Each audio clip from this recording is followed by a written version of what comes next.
constelação ela é muito simples e quando a gente começa a entender a constelação, a gente não aprende um monte de técnica, um monte de teoria, um monte de ferramenta, mas a gente aprende o estilo de vida. Um estilo de vida onde a gente, quando começa a viver, os nossos relacionamentos mudam, a nossa perspectiva muda, a nossa vida como um todo muda, financeiro muda, trabalho muda, amigos mudam, e a gente começa a entender que tudo isso é simples, é normal. A nossa vida ela não foi desenvolvida, criada por Deus para ser uma vida difícil. Só que o que o ser humano faz? Ele pega essa vida, ele pega esse modelo de vida e ele transforma em algo muito complexo.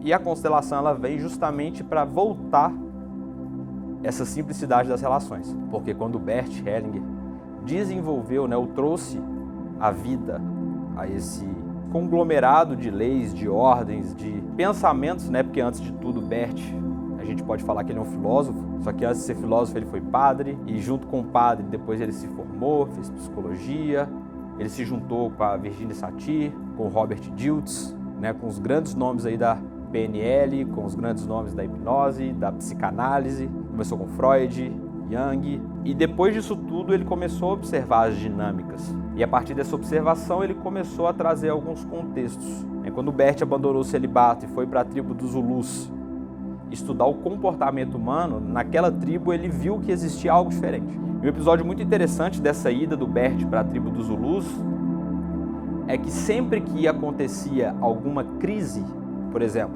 lá na tribo, um membro da tribo abusou uma outra pessoa. O que eles faziam? Eles faziam uma roda, mais ou menos como essa, e eles colocavam o abusador no meio. Para quê? Para tacar pedra? Para xingar? Para bater? Não, para olhar para ele. Porque na percepção da tribo, ele fez aquilo porque ele precisava ser olhado. E é o que acontece na grande maioria das famílias quando existe um conflito. Uma pessoa que traz um conflito, uma pessoa que traz uma briga, ela traz consigo um pedido inconsciente de socorro, que na grande maioria das vezes é um pedido que as pessoas não sabem ouvir. Por quê? Porque elas também estão dodóis. E quando uma pessoa dodói lida com outra pessoa dodói que está pedindo socorro, ela não entende isso como um pedido de socorro. Ela entende isso como uma afronta, como uma ameaça, como uma tentativa, de certa forma, de subjugar. E ele foi observando isso, ele foi observando como que essa dinâmica funcionava. E junto com isso ele começou a estudar as famílias, junto com isso ele começou a estudar a mente humana, junto com isso ele começou a estudar todo esse contexto, e aí depois ele entrou com a ciência. Então a constelação familiar, ela não é algo místico. Ela não é algo místico porque o conceito de misticismo, ele é justamente essa característica que nós temos de acreditar em outras coisas. Depois que ele observou todo esse comportamento, ele quis buscar, ele quis trazer o conceito, a técnica, a ciência por trás disso tudo. Então, para a gente começar a entender, principalmente para pessoas que não têm essa vivência com a constelação, a primeira coisa que vem é, isso é do demônio. O pessoal aqui chega, entra aqui, incorpora e as coisas acontecem. Não é assim.